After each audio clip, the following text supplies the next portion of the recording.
high y básico, y son aquellos cambios que se consideran cambios físicos o cambios químicos. ¿Qué es un cambio físico y qué es un cambio químico? Cuando hablamos de cambios físicos, hablamos de aquellos cambios que no comprometen la naturaleza interna de la materia. Por eso ejemplos de cambios físicos en este caso, como les estoy compartiendo, sería por ejemplo el ejercicio de moldear plastilina, el ejercicio de rallar quesito en casa, o aquel fenómeno que nosotros observamos cuando se da un cambio de estado, por ejemplo de sólido a líquido, cuando hablamos del hielo que pasa a ser agua líquida, ¿ok?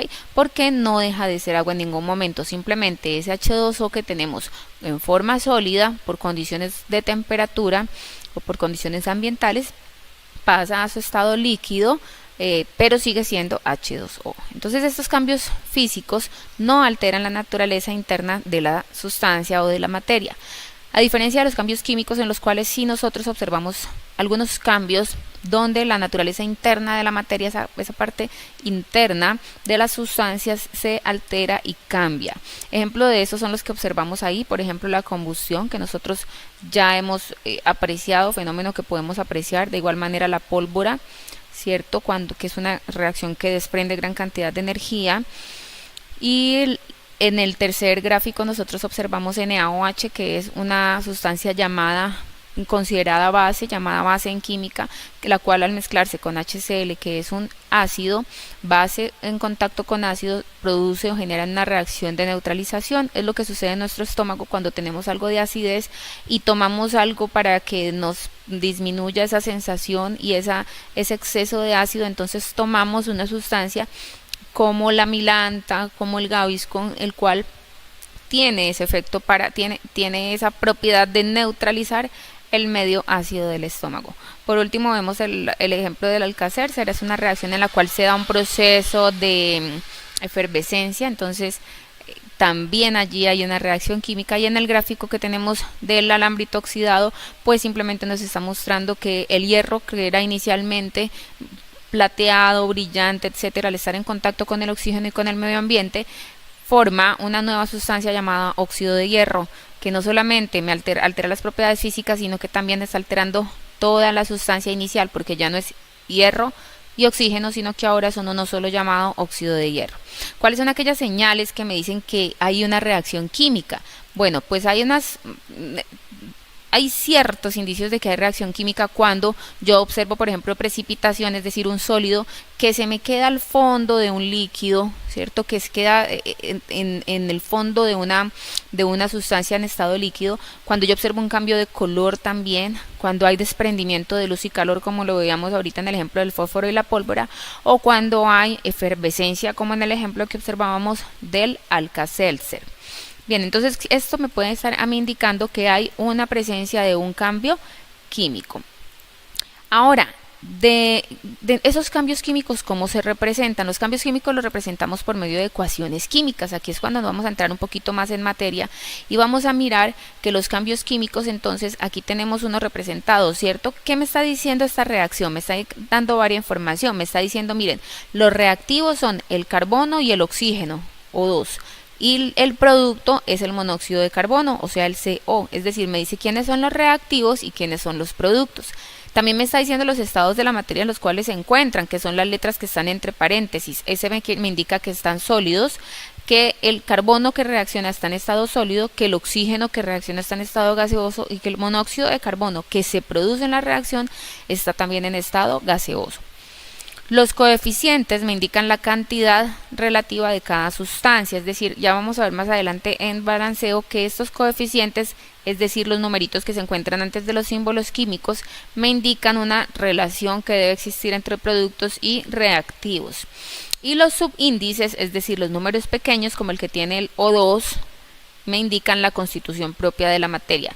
Es por eso que vamos a ver más adelante, ya ustedes van a tener claridad en que yo jamás puedo modificar un subíndice de una fórmula química, porque modificaría la sustancia. Bien, entonces los cambios químicos siempre los vamos a representar por medio de reacciones químicas que me brindan gran información acerca de lo que se está llevando a cabo.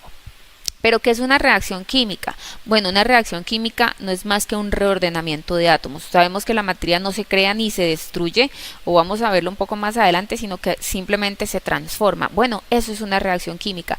Es un fenómeno que se da bajo ciertas condiciones de presión, de temperatura, ambientales, etcétera, pero que favorece un reordenamiento de átomos, ¿cierto? De acuerdo a la afinidad que haya entre las sustancias también. Entonces aquí, por ejemplo, vemos que una molécula de oxígeno, cuando se encuentra con un átomo de oxígeno, es decir, las primeras dos gráficas, la primera gráfica me está representando el O2, que se encuentra con un oxígeno monoatómico solito, ellas me van a producir O3. O2 más O me produce O3. Se reordenaron para dar un producto específico. Las reacciones tienen también una clasificación, y es que ellas pueden ser de las siguientes maneras. Pueden ser endotérmicas o exotérmicas, las que vemos en pantalla, reversibles o irreversibles, redox o de neutralización. ¿En qué consiste cada una de estos casos? La reacción endotérmica es aquella reacción que requiere el suministro de energía para llevar a cabo. Ejemplo de ello es la cocción de los alimentos. Si yo no suministro el calor, si yo no suministro esa energía, la cocción de los alimentos no se puede llevar a cabo. La exotérmica, por lo contrario, en vez de requerir calor, desprende grandes cantidades de energía al llevarse a cabo. Por eso coloco como ejemplo una bomba, ¿cierto? Una explosión. Es una reacción en la cual dos sustancias al entrar en contacto desprenden gran cantidad de energía. Reversibles e irreversibles, su palabra lo dice. ¿Cuáles son aquellas reacciones reversibles? Aquellas que después de que se dan pueden volver a su punto inicial. Les puse un ejemplo gráfico donde vemos el óxido de hierro y el hierro. ¿Por qué? Porque el óxido de hierro puede ser sometido a un proceso en el cual el oxígeno se separa del hierro y quedan nuevamente hierro y oxígeno separados, ¿cierto? Para volver a empezar. De todas maneras, estas herramientas al salir al ambiente y estar en contacto con el oxígeno del aire o con la humedad, etcétera, pues empezará nuevamente un proceso de oxidación. Pero es una reacción que es reversible.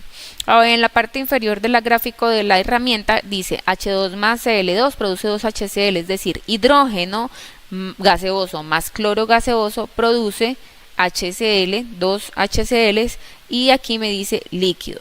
En esta parte de la izquierda, fíjense que son reactivos y productos.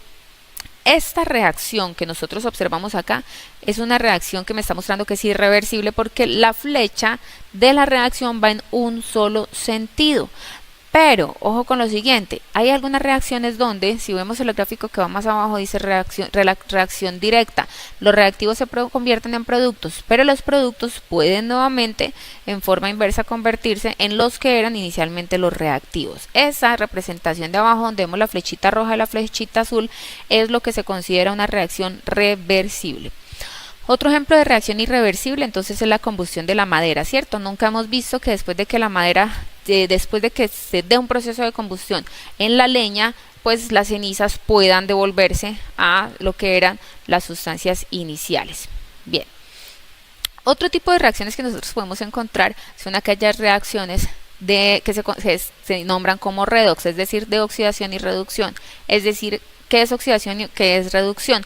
La oxidación es el proceso en el cual un átomo o una sustancia pierde un electrón, se lo entrega o lo pierde para que otro átomo lo tome. Entonces uno de ellos se oxida, el que entrega el electrón, y el que toma el electrón, el que lo recibe, el que gana ese electrón, se dice que se reduce. Esas son reacciones de oxidorreducción.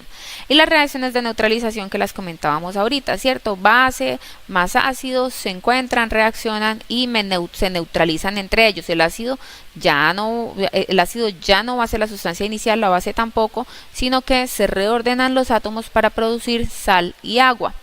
Por eso, repito, es que la acidez, por ejemplo, en un medio como el estómago disminuye cuando proveemos una sustancia que es de carácter básico. Vamos ahora a discutir 3 preguntas relacionadas con las pruebas saber y con las reacciones químicas para que conozcamos cómo es su análisis y su interpretación. La primera pregunta nos dice lo siguiente: la siguiente ecuación representa la reacción química de la función de agua H2O. Me muestran, inclusive, en esta me ponen la reacción, ¿cierto? Con todo el producto de agua, me muestran la representación gráfica y me dice cuál de las siguientes opciones muestra correctamente los reactivos.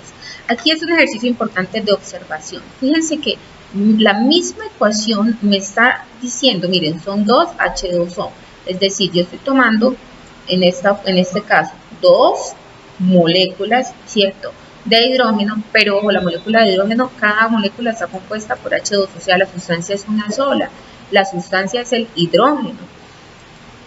Y del oxígeno también es una sola sustancia, SO2, lo que está compuesta por dos átomos de oxígeno, sí, pero la sustancia es una sola, que es SO2.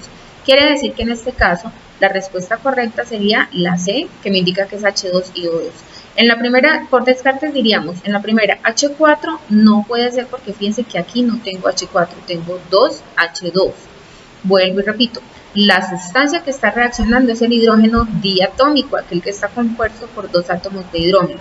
Que ahora que tengo dos parejas de ellos, ¿cierto?, es diferente, pero la sustancia en sí es el hidrógeno gaseoso.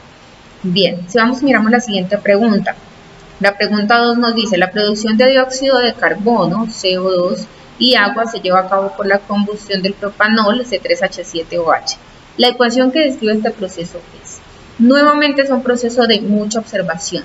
Fíjense que aquí ya me está diciendo quiénes son los reactivos y quiénes son los productos. Me dice, la producción de dióxido de carbono, producción de, es decir, este señor es un producto, ¿cierto? Este señor que yo tengo acá es un producto. Y agua se lleva a cabo CO2 y agua. Entonces, ya sé que otro de los productos que yo voy a tener también va a ser el agua. Se lleva a cabo, ya tengo dos productos que debo tener al final de esa reacción. Se lleva a cabo por la combustión del propanol C3H7OH. Quiere decir que el C3H7OH sería mi reactivo, ¿cierto? Es quien va a someterse al proceso de combustión. Entonces, la ecuación que describe este proceso es, me pregunta, A, B, C o D. Tengo cuatro opciones de respuesta. En primer lugar, podría de entrada descartar aquellas opciones de respuesta donde este reactivo no esté, ¿cierto? C3H7OH no se encuentre. Quiere decir que la opción 3 y la opción 4 ya quedan descartadas de entrada. Y en segundo lugar, debo descartar aquella opción donde yo no tenga los productos que me dice el enunciado. Me dice que uno de los productos es el CO2 y el otro producto es el agua. Entonces fíjense que aquí tengo CO2 y agua, en la opción A y en la opción B tengo los dos mismos productos, pero hay un concepto súper importante en esta parte, y es que tenemos que recordar que para que el proceso de combustión se lleve a cabo, necesitamos la presencia de oxígeno, ¿cierto? Porque nosotros no podemos observar, no se puede dar pues un proceso de combustión sin la presencia de oxígeno. Es por eso que, dando un ejemplo fuera de la pregunta que estoy respondiendo, cuando colocamos la velita, el típico ejemplo, le colocamos el vasito encima, la velita se nos apaga en el momento en que se consume el oxígeno que queda dentro. Entonces, ¿cuál sería en ese orden de ideas y por el concepto de combustión? La respuesta correcta sería la opción B, porque me está cumpliendo con aquello que me da el enunciado. Bien. Muchísimas gracias, Laura. Ahora que ya aprendimos qué es una reacción química y todas las características principales de una reacción, yo les voy a enseñar cómo se balancea una reacción química por el método de tanteo. Pero antes vamos a recordar algunas de las cosas que Laura nos ha dicho. Primero, nos ha quedado claro qué es una reacción química. Sabemos que existe una relación especial entre los productos y los reactivos. Además, sabemos que la reacción química manifiesta un cambio en la materia. También, a partir de la explicación que Laura nos ha dado, podemos entender que en las reacciones químicas existen ciertas características, ciertos elementos que ya nos están dando una información sobre la reacción química. En este caso, cuando vemos, por ejemplo, SL o gas, sabemos que nos están hablando del estado, si es sólido, líquido o gaseoso. Y también Laura nos habló de unos coeficientes y unos subíndices. Pero antes de entrar a explicar este tema, es importante que nos quede claro una cosa dentro de las reacciones químicas. Y es que la materia, como bien lo ha dicho Laura, no se destruye, simplemente se transforma. Por lo tanto, tenemos que recordar la ley de la conservación de la materia o la ley de Lavoisier. ¿Qué dice? En una reacción química, la masa inicial es igual a la masa final independientemente de los cambios que se produzcan. En consecuencia, a partir de esta ley, todos los átomos antes y después del cambio químico, es decir, que suceda la reacción, tienen que permanecer constantes. Y esto es algo muy, muy, muy importante. Ahora entonces vamos a ver qué significan estos coeficientes y estos subíndices.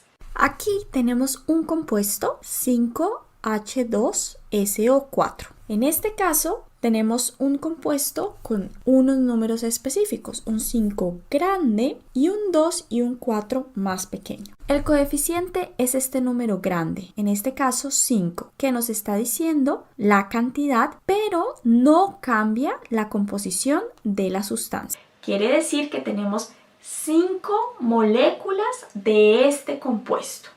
Es muy importante que lo tengamos en cuenta. Si cambiamos este número, solamente estamos cambiando la cantidad de moléculas que tenemos en nuestros reactantes o en nuestros productos. Pero luego tenemos los subíndices. Los subíndices son estos números pequeñitos que tenemos acá. En este ejemplo tenemos el H2SO4 y nos está diciendo que tenemos 2 átomos de hidrógeno y 4 átomos de oxígeno. Si cambiamos la cantidad de átomos que tenemos, vamos entonces a cambiar nuestra sustancia, que es diferente con los coeficientes. Si nosotros cambiamos el número de coeficientes, es decir, el número de moléculas, no estamos cambiando nuestra sustancia, simplemente estamos cambiando la cantidad de moléculas que vamos a utilizar en nuestra reacción o que van a salir del producto de esta reacción. Pero si cambiamos el subíndice, este número pequeño, estamos cambiando el compuesto con el que estamos trabajando porque estamos cambiando el número de átomos y por lo tanto hacemos una sustancia totalmente diferente. No se les olvide que una molécula está compuesta por átomos, es decir, que el átomo es mucho más pequeño que la molécula. El número grande que está acá es el número de moléculas y el número pequeño es el número de átomos. Esto es muy, muy importante para todos los métodos de balanceo de ecuaciones que ustedes puedan encontrar, pero para este específico del método de balanceo por tanteo es muy, muy, muy importante. El siguiente paso entonces es explicarles qué es el balanceo por tanteo. Todas las reacciones químicas tienen que ser balanceadas. Nosotros nos tenemos que asegurar que la misma cantidad de moléculas y de átomos que estamos utilizando en nuestra reacción para los reactivos también estén en los productos. Y existen diferentes tipos de balancear una reacción química. El método que vamos a utilizar el día de hoy es el método por tanteo. Este método simplemente utiliza coeficientes estequiométricos al azar y ver cuál de ellos se ajusta para poder balancear nuestra reacción química. Como este es un método de ensayo y error y ver cuál es el número que más se ajusta para poder balancear nuestra reacción, no tenemos como unos pasos específicos. Sin embargo, hay ciertas estrategias que podemos seguir para poder balancear una reacción por este método de una manera mucho más fácil. Primero, escribir la ecuación sin balancear. Revisar antes que la ecuación efectivamente esté desbalanceada. Segundo, asignar coeficientes. Tercero, balancear metales. Cuarto, balancear no metales. Quinto, balancear oxígeno de hidrógeno. Sexto, verificar que la ecuación cumpla con la ley de conservación de la masa, es decir, que esté balanceada. Para balancear una reacción por método de tanteo, se prefiere utilizar números enteros o también se pueden utilizar números fraccionarios, pero nunca decimales. Así que siempre tratemos de utilizar números enteros que nos permitan balancear la ecuación. Y teniendo esto claro, entonces vamos a utilizar un ejemplo específico para ver qué tal nos va. Y luego vamos a ir subiendo el grado de dificultad de este ejemplo. Entonces vamos a empezar con una reacción muy sencilla y luego vamos a ir aumentando el grado de dificultad para terminar con una reacción un poco más complicada. Aquí tenemos una ecuación bastante sencilla. En la parte de los reactivos tenemos 4 moléculas de hidrógeno en estado gaseoso, 2 átomos de oxígeno en estado gaseoso. Y en el producto tenemos una molécula de agua. Aquí podemos ver claramente que tenemos un desbalanceo porque en los reactantes tenemos 4 de hidrógeno y en los productos tenemos solamente 2. Para poder balancear esta reacción necesitamos 2 moléculas de hidrógeno en los reactivos y 2 para el oxígeno, de forma tal que obtengamos 4 moléculas de hidrógeno y 2 de oxígeno.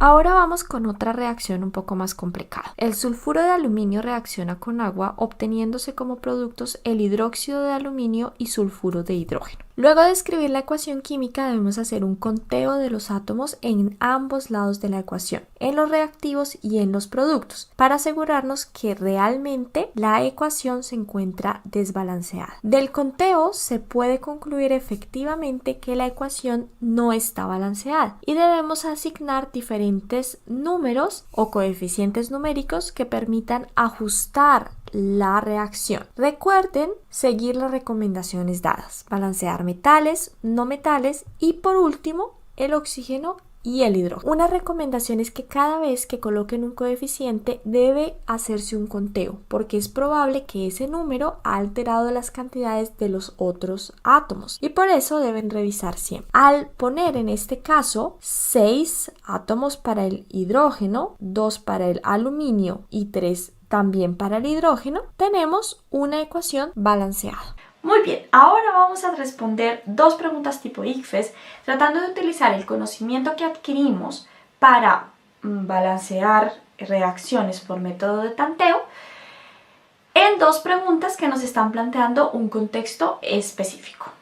Unos investigadores quieren saber si el agua de la llave está contaminada por 2 tipos de contaminantes, X y W. Los investigadores únicamente disponen de un método que permite medir la cantidad del contaminante X, pero saben que existe una reacción química mediante la cual pueden convertir todo el contaminante W en el contaminante X. Teniendo en cuenta esta información, si se quiere saber cuál es el contenido de contaminantes X y W por separado en una muestra de agua de la llave, ¿cuál sería el procedimiento adecuado? Aquí hay unos puntos muy importantes que nos están dando en el enunciado. Primero, no es necesario que nosotros sepamos cuál específicamente es la sustancia o el compuesto del que estamos hablando en el enunciado. Con que sepamos que es un compuesto X y que es un compuesto W, ya es suficiente porque nos están dando ciertas partes muy claves acá. Por ejemplo, nos están diciendo que los investigadores solamente disponen de un método que permite medir la cantidad del contaminante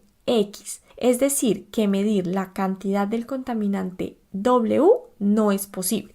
Luego nos están diciendo que mediante una reacción química podemos convertir ese contaminante W en el contaminante X, es decir, que ya estamos aplicando una reacción química y que las opciones de respuesta tienen que incluir una reacción para poder ser la respuesta correcta. Entonces, el razonamiento que se puede hacer es, inicialmente se conoce la cantidad del contaminante X, pero no se conoce la cantidad del contaminante W. Ahora, aplicando una reacción, podemos convertir el contaminante W en el contaminante X y ahí sí lo vamos a poder medir. Entonces, lo que hacemos es que medimos la cantidad del contaminante X que hay inicialmente, luego aplicamos una reacción y transformamos todo el contaminante W en el contaminante X y luego podemos medir el contaminante X final. Aquí en este caso la variación, es decir, la resta que existe entre la cantidad del contaminante X inicial y la cantidad del contaminante X final, será la cantidad del contaminante W que existe. En este caso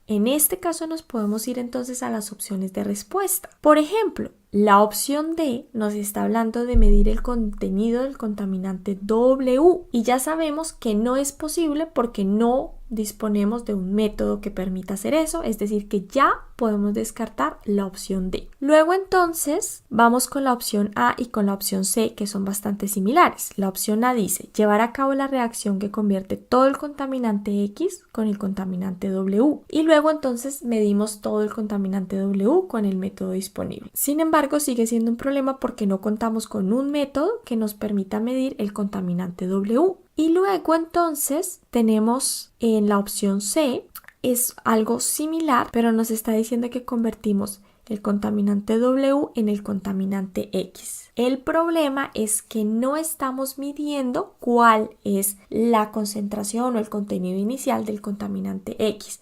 Por eso podemos descartar también la opción C. Y nos quedamos con la opción correcta, que es la opción B. Parece un poquito complicado, pero si se lee bien y se miran todos los datos y las claves que nos están poniendo en el enunciado, es muy fácil encontrar la respuesta correcta. La segunda pregunta dice: bajo condiciones adecuadas de concentración de iones de calcio y de iones de carbonato en la naturaleza se logra la formación del carbonato de calcio, calcio y CO3, como parte del ciclo del carbono. Estos carbonatos, al hacerlos reaccionar con un ácido, se descomponen liberando CO2. Si el ácido empleado para llevar a cabo la reacción es ácido clorhídrico, es decir, HCl, la ecuación química que representa la descomposición del carbonato es... Aquí nos están dando algunos datos importantes. Primero, nos están diciendo que estamos utilizando un compuesto inicial, que es el carbonato de calcio, y que estamos utilizando ácido clorhídrico para reaccionar y convertir ese carbonato de calcio en dióxido de carbono. Una buena forma de ir eliminando respuestas que están incorrectas sería con el CO2, pero en este caso todas mis opciones de respuesta tienen el dióxido de carbono. Eso quiere decir que tengo que ir a utilizar el balanceo por tanteo para verificar cuáles son las reacciones que están balanceadas. En este caso podemos ver rápidamente la opción B, donde tenemos 6 átomos de oxígeno en los reactivos y en los productos solamente tenemos 3. Es decir, nos está haciendo falta y es una reacción que no está balanceada. En la opción C tenemos los productos, donde tenemos 2 átomos de hidrógeno y en los reactivos tenemos solo un átomo de hidrógeno, lo que quiere decir que mi reacción tampoco está balanceada. Y en la opción D también rápidamente podemos ver que tenemos nuevamente 6 átomos de oxígeno en los reactivos y solo 3 átomos de oxígeno en los productos. Y si vamos a verificar la opción que creo es la opción correcta, vamos a encontrar que está balanceada, que tenemos un átomo de carbono en los reactivos y un átomo de carbono en los productos. Un átomo del metal alcalino terreno en los reactivos y uno en los productos. Tenemos también dos átomos de hidrógeno en los reactivos y 2 átomos en los productos y 2 átomos de cloro y 2 átomos también de cloro en los productos. Aquí es aplicar solamente el método de tanteo para balancear nuestra reacción y verificar cuál es la respuesta. La pregunta número 1 es una pregunta tipo 4. Es una pregunta donde tenemos que utilizar el conocimiento científico, las diferentes leyes y en este caso cómo resolver con esta información un problema que se puede presentar en una situación real. Es decir, cómo puede ser posible que a partir de ciertas reacciones químicas yo pueda resolver un problema, en este caso medioambiental. Sin embargo, si ustedes se dieron cuenta leyendo bien la información que nos están dando en el enunciado, es posible determinar cuál es la respuesta correcta. Y luego, si vamos a la segunda pregunta, esta es una pregunta que tiene un nivel de dificultad un poco más bajo. No nos están diciendo o nos están planteando un contexto donde tengamos que analizar y determinar cierto proceso para poder encontrar la solución. No, acá simplemente nos están dando un compuesto que es un carbonato. Luego nos están diciendo que este compuesto específico lo reaccionamos con ácido clorhídrico y que de esta reacción tiene que obtenerse CO2, dióxido de carbono. Entonces, ¿qué hacemos ahí? Aplicamos el método de balanceo por tanteo directamente. Como ustedes se pueden dar cuenta, a ustedes les pueden salir diferentes tipos de preguntas. Un tema como el balanceo por tanteo puede desencadenar otro tipo de preguntas que son más de análisis, más de método científico y más de desarrollar ciertas competencias en ustedes. La clave está en que al leer la pregunta ustedes puedan determinar fácilmente y rápido qué es lo que les están pidiendo en esa pregunta específica y cuál es la información que del contexto del enunciado ustedes pueden tomar para responder esa pregunta. Así que bueno, espero que les haya quedado muy claro todo lo que la profe Laura y yo les estuvimos explicando. Si tienen alguna duda, inquietud, alguna cosa que no les haya quedado claro de las generalidades de las ecuaciones químicas o del balanceo por tanteo, o si existe algo dentro de las preguntas que la profe Laura y yo hemos explicado en este video que ustedes no lograron entender, pueden simplemente dejar sus comentarios aquí y nosotros los tutores estaremos respondiendo a todas esas inquietudes. Así que bueno, muchísimo ánimo y bueno, pues a sacarnos un muy buen puntaje en ese. Saludos a todos, me presento, mi nombre es Laura Rodríguez y desde la materia de química vamos a tratar los diferentes conceptos relacionados con el subtema de la estequiometría que va a estar presente en algunas de las preguntas pues, que aparezcan en el examen. La idea es que a través de esa explicación pues podamos abordar adecuadamente esas preguntas y pues responderlas correctamente. Yo sé que en un primer momento la estequiometría puede resultar algo muy técnico, una palabra muy técnica, y si ya han tenido la oportunidad de tener un acercamiento pues con este tema, puede incluso resultar un poco confuso la manera de desarrollarlo o la manera de entenderlo, ¿vale? Entonces, pues con esta explicación espero que esas dudas puedan resolverse.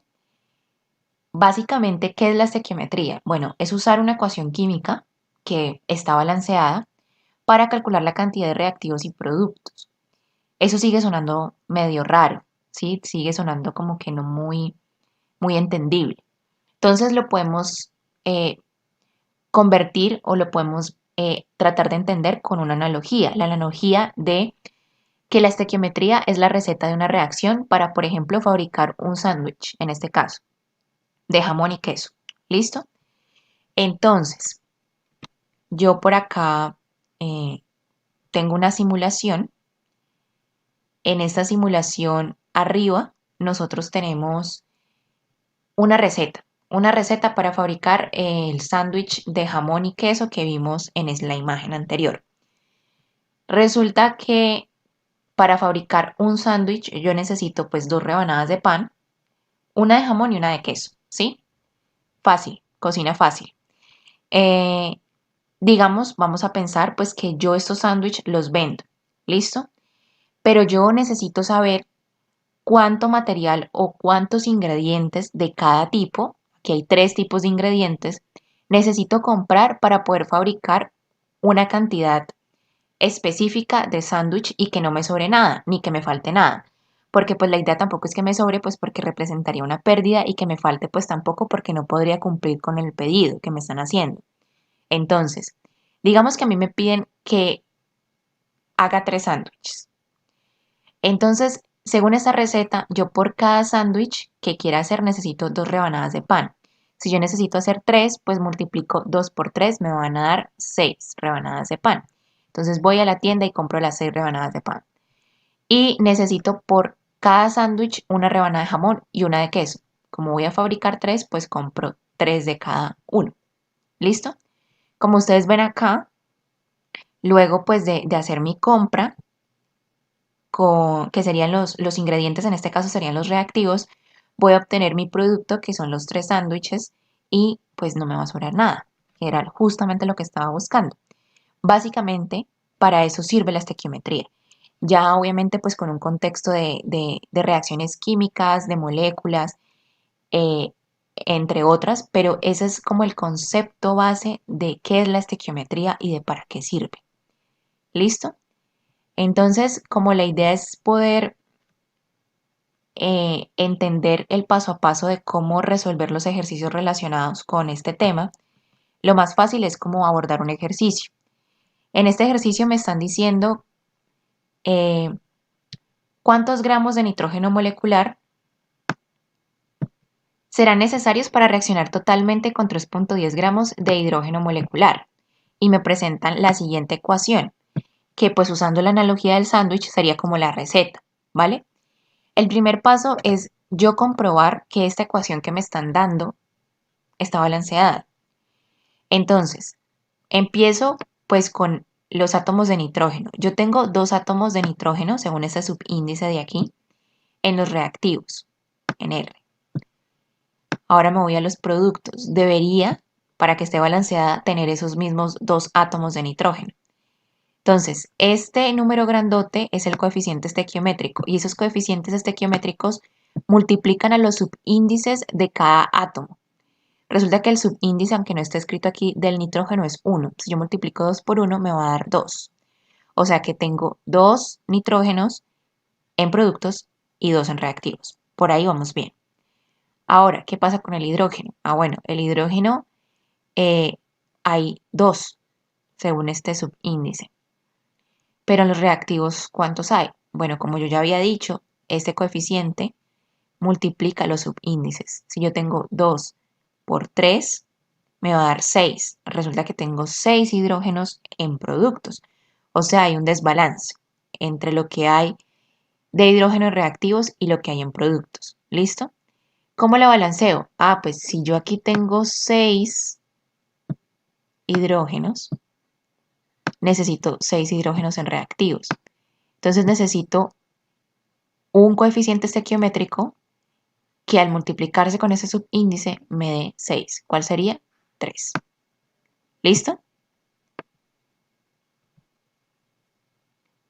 Una vez entonces tenemos la ecuación balanceada, el siguiente paso sería entonces calcular la cantidad conocida en moles. ¿Cómo así? A mí me están dando una cantidad, 3.10 gramos de hidrógeno molecular. Entonces la idea es que yo convierta estos gramos en moles. ¿Y cómo hago eso? Pues sabiendo la masa molar de esta molécula, el hidrógeno molecular. Y yo sé, me la pueden dar, por ejemplo, también la puedo buscar en internet, que la masa molar del hidrógeno molecular son 2 gramos. ¿Listo? Como la idea es que se cancelen las unidades, yo debo tener en cuenta que si aquí está multiplicando estos gramos de hidrógeno molecular, la idea es que yo ponga esta relación, que es que la masa molar del hidrógeno molecular es 2 gramos mol, de tal manera en que yo pueda eliminar estos gramos. Entonces, por eso la pongo a dividir. ¿Listo? Entonces, si yo multiplico 3.10 por 2, perdón, por 1 y lo divido entre 2, me va a dar 1.55 moles de hidrógeno molecular. Es decir, que 3.10 gramos de hidrógeno molecular es igual a 1.55 moles de hidrógeno molecular. Luego de esto, ¿qué seguiría? Bueno, necesitamos encontrar o hacer uso de la relación molar para encontrar los moles del otro reactivo, porque yo quiero calcular la cantidad de nitrógeno molecular. Entonces, para hacer eso, ¿qué tendría que hacer? Bueno, resulta que en mi ecuación me dice que para yo tener, digamos, 2 moles de amoníaco, este es amoníaco, necesito por cada mol de nitrógeno molecular 3 moles de hidrógeno molecular. Entonces, esta es la relación que hay acá. Por cada mol de nitrógeno molecular necesito 3 moles de hidrógeno molecular para pues que se reaccione completamente, que no haya excedente de ningún reactivo. Entonces yo utilizo esa relación y los moles que ya había hallado en el paso anterior de hidrógeno molecular para hallar los moles de nitrógeno molecular. Acá, ¿qué es lo importante? Lo mismo de las unidades. Acá yo quiero eliminar moles de hidrógeno molecular, entonces la relación la configuro, la pongo de tal manera pues que si aquí estamos multiplicando, acá se dividan esos mismos moles de hidrógeno molecular para eliminar estas unidades y que me quede solo unidades de mol de nitrógeno molecular. Entonces, si yo multiplico 1.55 por 1 y lo divido entre 3, me va a dar 0.517 moles de nitrógeno molecular. ¿Sí? Luego, a mí no me están pidiendo los moles, me están pidiendo los gramos de nitrógeno molecular. Entonces, estos moles que me dieron acá, pues los debo convertir a gramos. ¿Cómo hago eso? Nuevamente con la masa molar de esta molécula. Resulta que es que la masa molar de esta molécula es 28 gramos mol. Otra vez, tener en cuenta que yo debo eliminar esta unidad, la unidad de nitrógeno molecular o los moles de nitrógeno molecular. Por eso la pongo acá abajo. Entonces, si yo multiplico 0.517 por 28 y lo divido entre 1, me va a dar esto. Es decir, que estos 0.517 moles de nitrógeno molecular equivalen a 14.47 gramos de nitrógeno molecular. Y hallo mi respuesta, que es que necesitaremos 14.47 gramos de nitrógeno molecular para que reaccionen totalmente esos 3.10 gramos de hidrógeno molecular que me estaban dando en el ejercicio. Como pueden ver en este desarrollo, aquí lo más importante, pues primero el balanceo de la ecuación. Yo sé que hay otros videos en el que abordan mucho mejor cómo balancear una ecuación, entonces lo ideal es que vayan a ellos y los estudien primero. Listo, el balanceo es una de las cosas importantes. La otra cosa importante, saber cómo configurar, por ejemplo, la masa molar y la relación molar para que estas unidades se me cancelen, las unidades que yo ponga se me cancelen. Eso es importante porque los ejercicios uno no se los puede aprender de memoria, porque cada ejercicio es particular y cada relación molar, por ejemplo, va a ser particular. Entonces, yo debo tener en cuenta es cómo eliminar, ¿sí?, las unidades que necesito eliminar, cómo configuro esta relación molar o cómo, digamos, escribo en la operación la masa molar para que aquí, por ejemplo, se me eliminen los gramos. ¿Listo? Pues espero que con esta explicación hayan entendido un poco mejor el tema de la estequiometría y de cómo abordar un ejercicio. Si tienen dudas, pues ustedes ya saben que pueden dejarlas en los comentarios del video y también van a ver pues clases sincrónicas en donde ustedes pueden como preguntar específicamente así una duda que ustedes quieran que un tutor específicamente se las responda. Muchas gracias. Muy bien, hola a todos. Ahora el siguiente tema del video va a ser el del reactivo limitante o reactivo límite. Les voy a explicar qué es el reactivo límite. También les voy a explicar el concepto de reactivo o reactivos en exceso. Y les daré 3 métodos muy sencillos para determinar el reactivo límite de una reacción. Entonces, lo primero que tendríamos que aclarar es que cuando nosotros llevamos a cabo una reacción, generalmente los reactivos no se encuentran presentes en las cantidades estequiométricas, es decir, en las proporciones que indican que la ecuación está balanceada. Esta ecuación, como pueden observar, que es para la formación de agua, se encuentra balanceada. Ustedes ya habrán visto en videos anteriores que nosotros podemos verificar que la ecuación está balanceada debido a que la cantidad de átomos que hay en los reactivos es igual a la cantidad de átomos que encontramos en los productos. O sea, la cantidad de átomos de oxígeno que encontramos en los reactivos es igual a la cantidad de átomos de oxígeno que encontramos en los productos. Y lo mismo pasa con el hidrógeno. Aquí tendríamos 4 hidrógenos, aquí también tendríamos 4 hidrógenos, 2 oxígenos, 2 oxígenos. Entonces, hemos verificado que la ecuación está balanceada y estas serían sus proporciones, sus cantidades estequiométricas, que saldrían a partir de las proporciones balanceadas de la ecuación. Usualmente, cuando se lleva a cabo una reacción, los reactivos se encuentran en cantidades mayores a las cantidades estequiométricas, debido a que la meta de una reacción es producir la cantidad máxima de un compuesto útil a partir de las materias primas, por lo que con frecuencia se suministra un gran exceso de los reactivos para asegurar que el reactivo más costoso se convierta por completo en el producto deseado, tal como se puede ver en esta siguiente imagen, en donde ya no estaríamos trabajando con 4 gramos de hidrógeno como en la diapositiva aquí anterior, sino que estaríamos trabajando con 10 gramos de hidrógeno molecular, cabe aclarar. Este sería hidrógeno molecular, este sería oxígeno molecular, debido a que tenemos, no sería el elemento en sí, sino ya sería el compuesto de oxígeno, el compuesto de hidrógeno.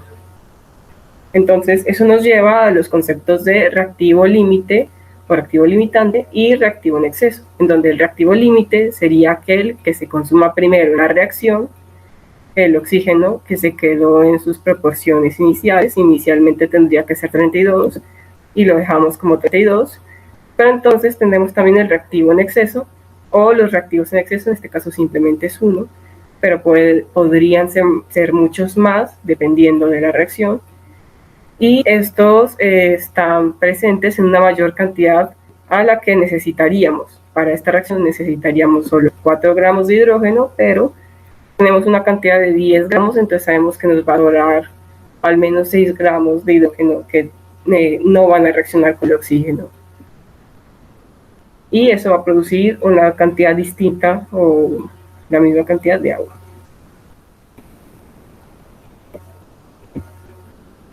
Entonces, los métodos para saber cuál es el reactivo limitante son, como ya dije al inicio, son básicamente 3 y son muy sencillos. Digamos que brevemente voy a explicar cada método. Entonces, lo primero que hay que hacer, independientemente del método que escojamos utilizar, es pasar las masas que nos dan en los ejercicios, pasar gramos a moles. Entonces, vamos a explicar primero el método 1, que sería el de la relación molar verdadera versus la relación estequiométrica de la ecuación balanceada. Para dejar más en claridad este método, vamos a verlo más en detalle. Entonces volvemos nuevamente a la ecuación que teníamos inicial de oxígeno reaccionando con hidrógeno para formar agua. Y aquí nuevamente nos están dando las cantidades de oxígeno y las cantidades de hidrógeno de la manera que nos habían mostrado anteriormente. Y con ayuda de los pesos moleculares, ustedes ya en videos anteriores, y me imagino que en este mismo video les habrán explicado cómo se saca un peso molecular, y si no, cualquier cosa, pueden dejar la pregunta en los comentarios para que esto se les aclare más adelante en una clase sincrónica, o por medio de los foros se puede responder a partir de videos más cortos o en los mismos comentarios. Pero entonces el peso molecular, a partir del peso molecular de oxígeno y el peso molecular del hidrógeno, oxígeno 2 y el hidrógeno 2, nosotros pasamos estas cantidades de masas a moles, lo que nos da que 32 gramos de oxígeno 2 es igual a 1 mol de oxígeno 2 y 10 gramos de hidrógeno 2 serían igual a 5 moles de hidrógeno 2. Entonces, lo que tenemos que hacer es asumir que estas masas o estas moles que nos están dando son las moles reales. Estas nos las están dando en el ejercicio, estas son las moles reales. Y hacer la relación de la misma manera que se puede ver en esta relación, que es la proporción real, sería las moles reales de oxígeno sobre las moles reales de hidrógeno. Si reemplazamos las moles reales de oxígeno, es una mol real de oxígeno, que estaría aquí, y las moles reales de hidrógeno, que son estas, serían 5 moles reales de hidrógeno. Si hacemos la división, obtenemos que la relación es de 0.2 a 1. Eso quiere decir que necesitaríamos 0.2 moles de oxígeno para que reaccionen con una mol de hidrógeno. Ahora, si hacemos la relación con las cantidades estequiométricas, obtenemos que sería con los coeficientes de la reacción balanceada, que es 1 y 2, porque ya verificamos que esta ecuación está balanceada. Entonces serían nuevamente las moles de oxígeno sobre las moles de hidrógeno, para aclarar que tienen que estar en el mismo orden que hemos puesto estas, y sería entonces una mol de oxígeno porque el coeficiente es 1 y 2 moles de hidrógeno porque su coeficiente es 2.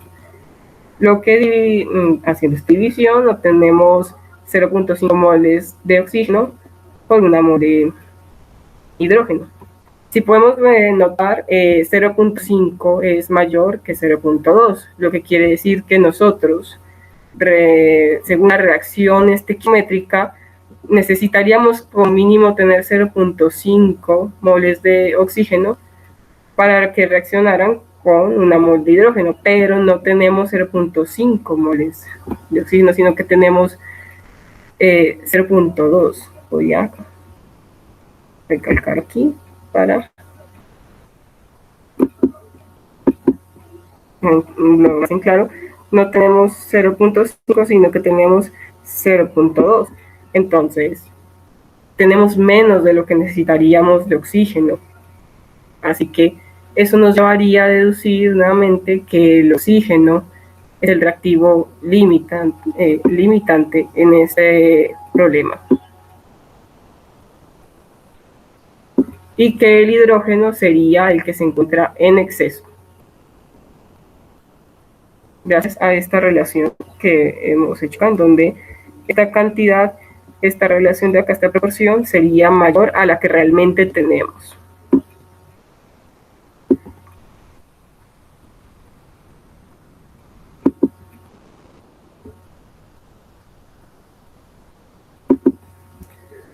Continuando nuevamente con los métodos, tenemos entonces el segundo método, que es de prueba y error, que es incluso más simple, en el cual nosotros nuevamente volvemos a tener el problema con los 32 gramos de oxígeno y los 10 gramos de hidrógeno, que nos lleva a 1 mol de oxígeno y 5 moles de hidrógeno.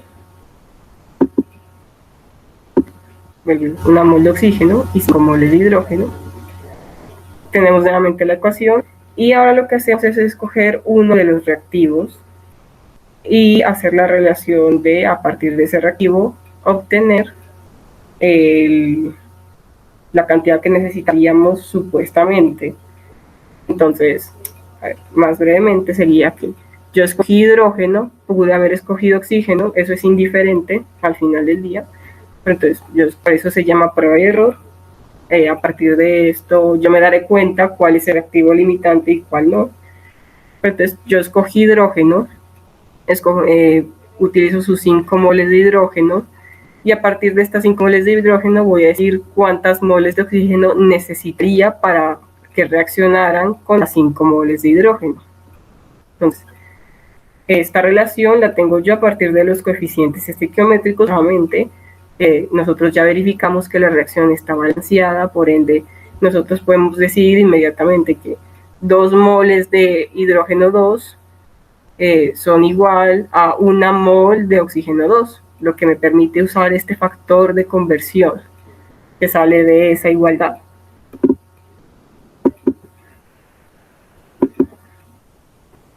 Salto aquí. El factor de conversión que estamos utilizando, que sale a partir de la igualdad de que 1 mol de oxígeno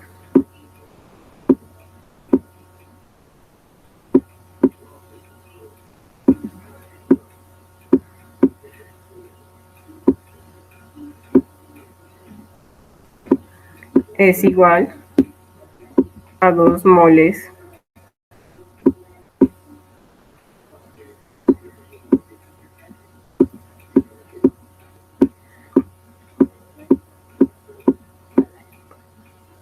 de hidrógeno 2.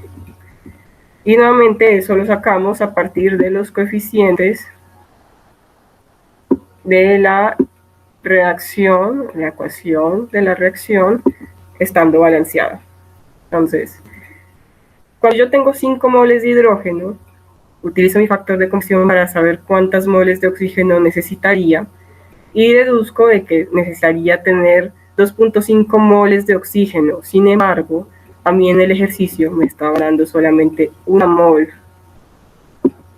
de oxígeno para reaccionar con mis 5 moles de hidrógeno. Por ende, como 2.5 moles es mayor que 1 mol, que es la mol que yo tengo realmente, nuevamente podríamos deducir que es el oxígeno el que se encuentra como reactivo límite, y en cambio el hidrógeno, pues nuevamente podríamos decir que es el reactivo exceso.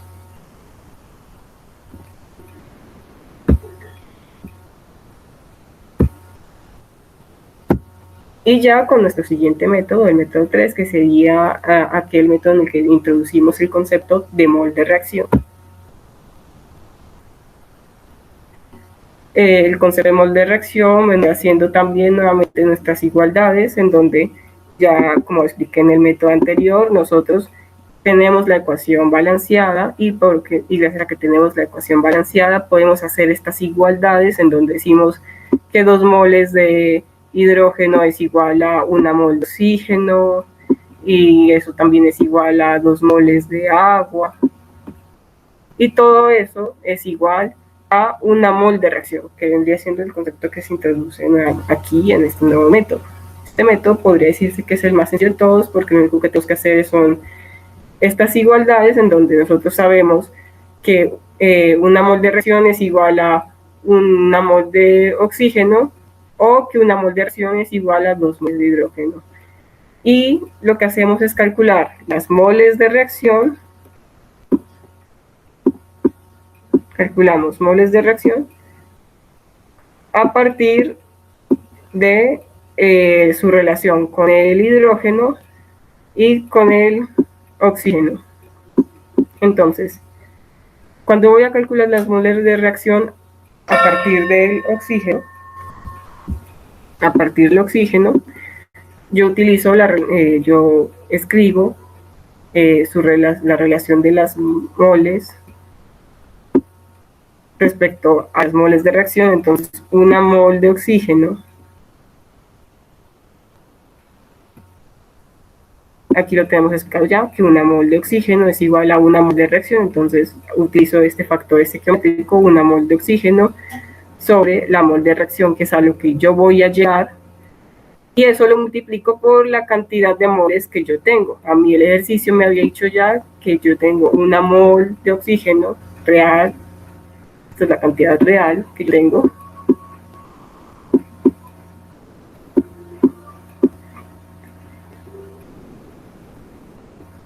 La cantidad real, que vendría siendo esta aquí. Multiplico 1 por 1, divido 1, pues obviamente me va a dar 1 mol de reacción. Y hago lo mismo con el hidrógeno. A mí en el ejercicio nos están dando 5 moles reales de hidrógeno.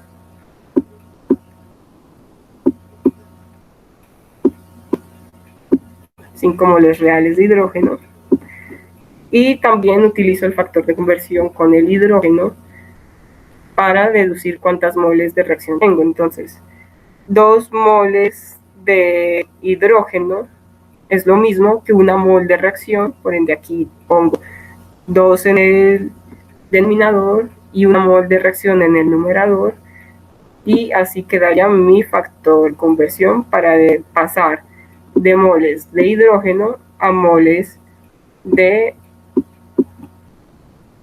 reacción. Entonces, en ambos casos obtendré moles de reacción, que fue lo que yo voy a comparar. Sin embargo, la cantidad de moles de reacción que obtendría a partir del hidrógeno son diferentes a las moles de reacción que obtengo a partir del oxígeno. Y aquí es donde nuevamente podemos notar que cuando yo calculo los moles de reacción a partir del oxígeno, obtengo un número menor a cuando las calculo a partir del hidrógeno. Por ende, podemos deducir nuevamente que es el oxígeno, en este ejercicio, el oxígeno el que se encuentra como reactivo límite, y nuevamente el hidrógeno, al estar en esta cantidad específicamente, es el que se encuentra como reactivo en exceso. Entonces, esos serían los 3 métodos. Nuevamente, si alguien quedó con muchas dudas, no se les olvide que tienen las clases sincrónicas para poder hacer inquietudes, y pueden de paso irlas comentando en los comentarios de este video, y dependiendo de la cantidad de las que hayan respecto a un mismo tema, se puede generar un video aparte para responder este tipo de dudas, o también se van a responder en los mismos comentarios. Vamos a trabajar entonces con preguntas liberadas por el ICFES, y vamos a hacer este desarrollo donde vamos a hablar de la parte estequiométrica y de reactivo límite. ¿Listo? Entonces, iniciemos. Veamos entonces esta ecuación. Miren que es la que hemos estado trabajando del agua, es la que estamos trabajando del agua. Entonces vamos a ver esta reacción. ¿Qué me dice esta reacción? Que 2 moles de hidrógeno reaccionan con 1 mol de oxígeno para producir 2 moles de agua. Pregunta: ¿cuál de las siguientes opciones muestra correctamente los reactivos de la reacción anterior? Entonces les voy a dar un minutico para que ustedes lo puedan identificar y posterior a ese minutico empiezo la explicación. ¿Listo? Mientras tanto me quedaré calladita.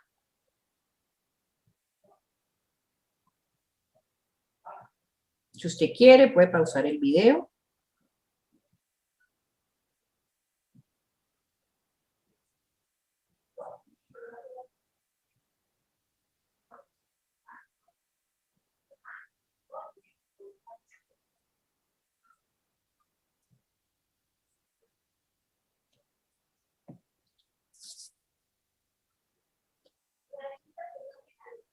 Listo, entonces, puedes pausar el video y pensar un poco más sobre los reactivos. Esta es una pregunta de nivel 2, donde lo importante aquí es que tú tengas claro lo que te están preguntando. Me dicen cuáles son los reactivos correctos. Entonces tú vas a ver la reacción y vas a identificar que tienes acá esta sustancia balanceada y esta sustancia balanceada. Vas y buscas las opciones y vas a darte cuenta que no puedes descartar opciones o no puedes escoger al azar, ¿listo? Porque si escoges al azar hay más probabilidad de que este ítem te quede mal. Entonces vamos a hacerlo por descarte, que es más fácil. Entonces vemos acá y tú te puedes dar cuenta que inmediatamente el O4 no aparece, sino que aparece en tu reacción, aparece el O2. Entonces eso me va a llevar a que la opción B, pues no la pueda, digamos, tomar como opción, ni la D tampoco, ¿listo? Mire, ahí ya inmediatamente logras identificar claramente que esas dos opciones se pueden descartar. Entonces, no vayas a utilizar, por favor, al azar, sino por descarte. ¿Listo? Recuerda que este es un nivel 2. Y vamos a analizar entre las otras dos opciones. Entonces, ¿qué pasa? Entonces, ¿cuál va a ser para ti? ¿La A o la C? ¿Cuál va a ser? ¿Cuál va a ser? Cuéntame. ¿Cuál es el reactivo correctamente? Eso, excelente. ¿Listo? Entonces, nos vamos a guiar por el H4 y por el H2. Resulta que tú cuando haces el balanceo, tú no puedes decir que ese H4 lo vas a escribir en forma de átomos, porque el número pequeñito son los átomos.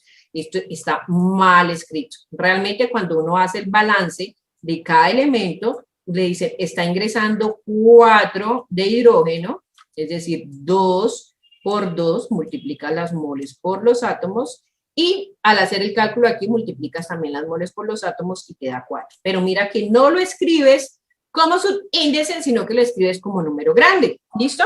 Entonces, eso me lleva a que la opción A sea incorrecta y que la correcta sea la opción C. Otra cosa importante, el H4, ¿sabes cómo se llama el H4? ¿Lo conoces? No, ¿sí o no? No lo conoces. Tú conoces es el H2, que es el hidrógeno. ¿Listo? Entonces, esta situación importante, solución, la opción C. Muy bien, siguiente pregunta. Vamos a hablar de la siguiente. Esta es una que ya me empieza, miren, a hablar desde el campo de vista, obviamente, de la estequiometría, que es el tema que estamos tocando, pero aquí ya es importante que tú tengas claro ese balanceo. ¿Listo? Entonces me dicen, un método para obtener hidrógeno es la reacción de algunos metales, aquí me dicen con el agua. El sodio y el potasio, por ejemplo, desplazan al hidrógeno del agua formando hidróxidos. Ya sea hidróxido de sodio o hidróxido de potasio. Y aquí me muestran el esquema de cómo hacen para recoger ese gas que sería el hidrógeno. Ahora, el enunciado me dice, el número de moles de potasio, o sea, de K, en este caso K, necesarias para producir 8 moles de hidrógeno, o sea, H2, es. Entonces, tienes que saber cuál de ellas es. ¿Listo? ¿Cuál de ellas es? Entonces, importantísimo aquí, ese metal, que es el potasio, pues me va a reaccionar con agua, que es H2O, y eso me lo está diciendo el enunciado. ¿Listo? Y eso me va a producir, aquí ya te están diciendo, va a producir KOH. KOH, y también va a producir hidrógeno. Entonces, te están diciendo, vean, usted necesita producir 8 moles de hidrógeno. ¿Cuánto necesita de potasio? ¿Listo? Usted lo puede hacer por regla de 3 y le queda re fácil realizar. ¿Listo? Entonces, los voy a dejar que lo piensen para que lo puedan integrar.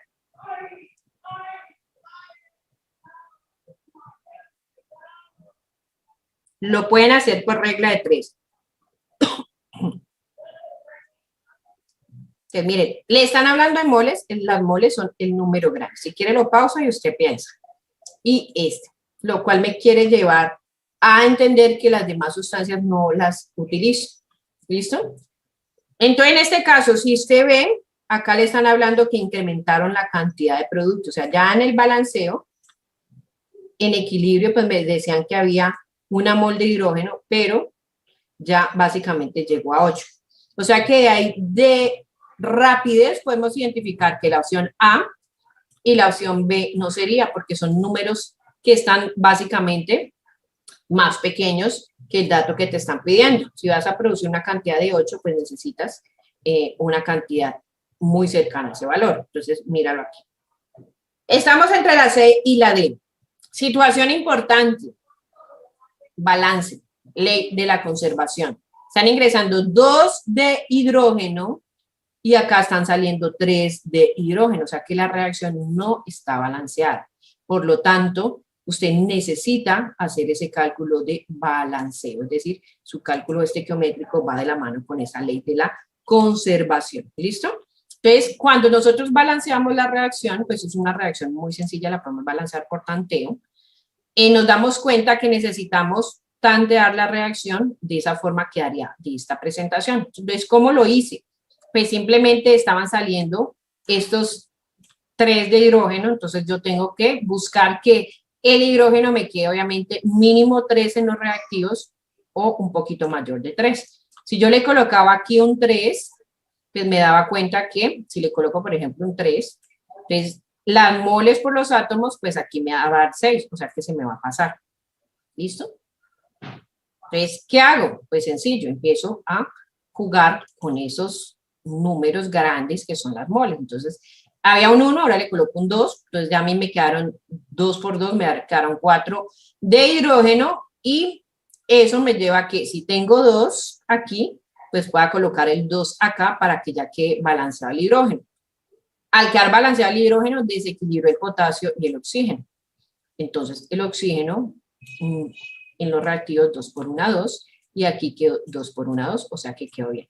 Y hay 2 de potasio saliendo, por lo tanto, debo de poner el 2 en el potasio ingresando para que quede balanceada, es decir, cumpliendo con la ley de la conservación. ¿Listo? De ahí salió esa expresión. ¿Ves? Ahora, si voy a producir 8 moles de hidrógeno, entonces, ¿cuánto necesito de potasio? Muy sencillo. Como les digo, utilizan regla de 3. Por eso es que la reacción debe estar balanceada. ¿Listo? Entonces, si 2 moles de potasio me producen 1 mol de hidrógeno, entonces para producir 8 moles, ¿cuánto necesito? ¿Listo? Y ya, esa es la regla de 3. Si no te acuerdas, lo haces en forma de X.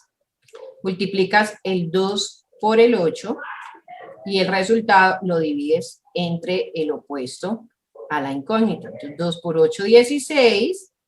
2 por 8, 16. Y el resultado lo divides entre la opuesta a la incógnita. Y eso me da, en resumidas cuentas, me da 16. ¿Listo? Entonces, opción correcta, la opción D. ¿Listo? Si escoges la opción C, pues obviamente estaría mala porque no balanceaste antes de hacer el proceso.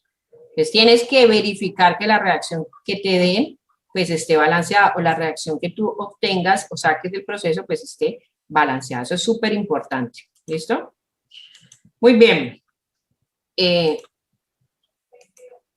Veamos una, entonces, con reactivo límite. ¿Listo?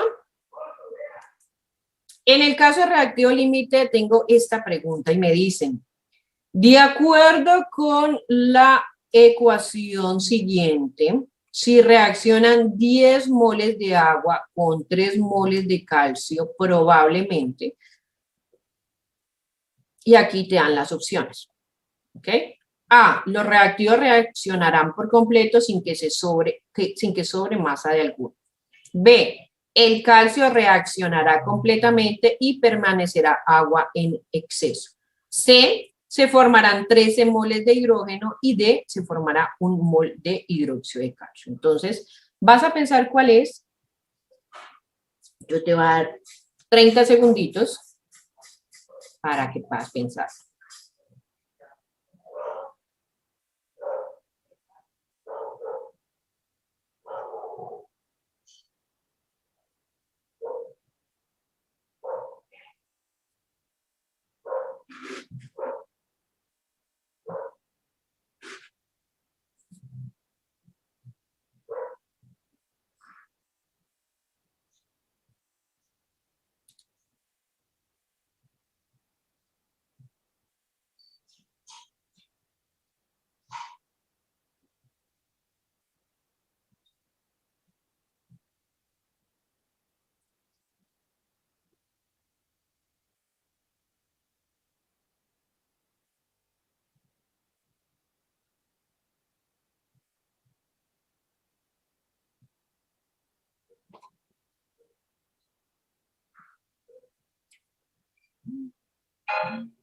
Listo, entonces, alarma. Entonces vamos a ver qué pasó. ¿Listo? Lo primero que tenemos que tener en cuenta es los datos que me dan y relacionar esa información con el patrón de referencia que me están dando, que en este caso es mi reacción. Debo de tener claro si esas dos sustancias que me están hablando son reactivos. Entonces, si el agua es reactivo, el calcio es reactivo. O sea, ¿qué? Reactivo límite.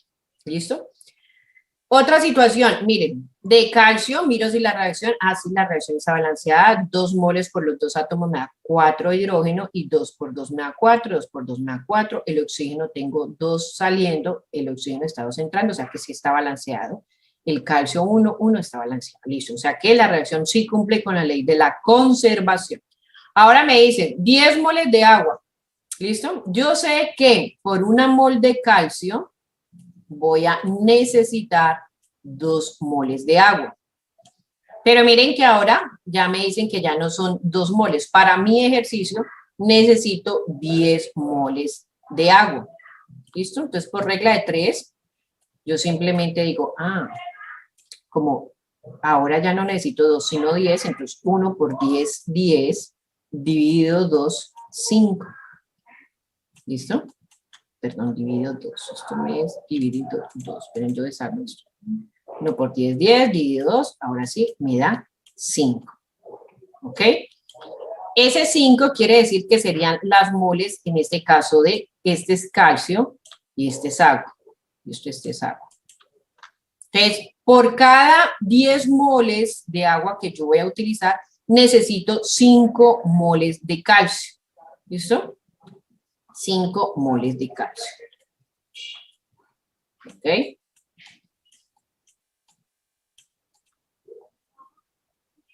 Entonces, la opción A me dice, los reactivos reaccionarán por completo sin que sobre masa de alguno.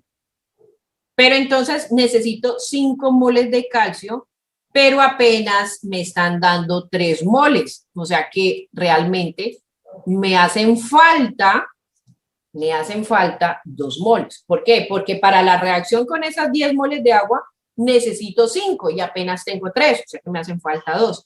Por lo tanto, los reactivos no van a reaccionar por completo. O sea que la opción A queda descartada. La B me dice, el calcio reaccionará completamente y permanecerá agua en exceso. Entonces vamos a ver si exactamente eso es lo que pasa. Aquí ya hice el cálculo utilizando el calcio, calculando el calcio, lo voy a hacer acá, utilizando las 3 moles de calcio, a ver cómo me da. Entonces, si 1 mol de calcio necesita 2 moles de agua para reaccionar con 3 moles de calcio, ¿cuánto necesito? Y hago el cálculo. Entonces, recuerden hacer la reglita de 3. 3 por 2 me da 6 y eso divido 1. O sea que realmente necesito 6. Es decir, que por cada 3 moles de calcio que estás utilizando, o sea, por cada 3 moles de calcio que estás utilizando, vas a necesitar 6 moles de agua. Y si lo haces con el otro dato, que ya lo acabamos de escribir, por cada 10 moles de agua que estés utilizando, necesitas 5 moles de calcio. ¿Listo? Entonces, lo puedes hacer de las dos maneras y así puedes obtener los resultados. ¿Listo?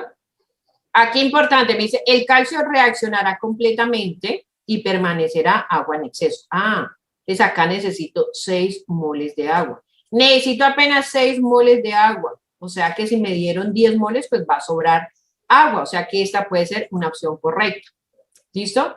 La B me dice, se formarán 13 moles de hidrógeno. Esa parte no la sé.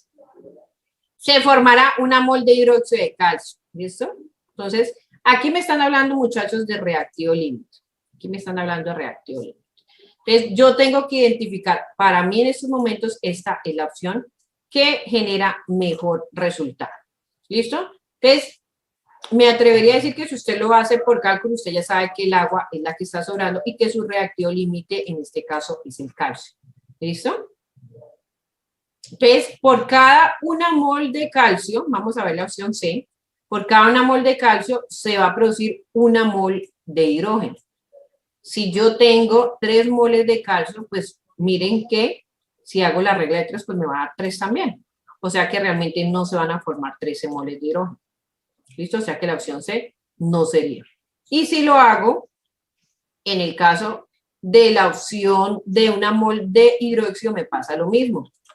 Voy a utilizar 3 moles de calcio, por lo tanto, pues esta también se va a alterar. Si hay 3 calcios entrando, pues van a haber 3 calcios saliendo. O sea que una mol de hidróxido de calcio, pues no se va a generar. Opción correcta, la opción B. ¿Listo? Espero entonces que te haya quedado clara esta información para que tú puedas seguir haciendo ejercicios y conectándote a las clases que vamos a dar sincrónicas para resolver más dudas utilizando obviamente ecuaciones, reacciones y ejercicios o preguntas tipo estos. ¿Listo? Aquí vienen más preguntas. Estas las vamos entonces a trabajar en las posibles clases sincrónicas. Te dejo una cibergrafía para que te quede fácil trabajar desde el punto de vista de aplicaciones que tú tengas, perdón, desde el punto de vista de información que quieras ampliar. ¿Listo? Acá está clase de competencias, ejemplos de estequiometría, conceptos básicos, reactivo límite. Y nos vemos en la clase sincrónica. Un abrazo, te cuidas. Chao, chao.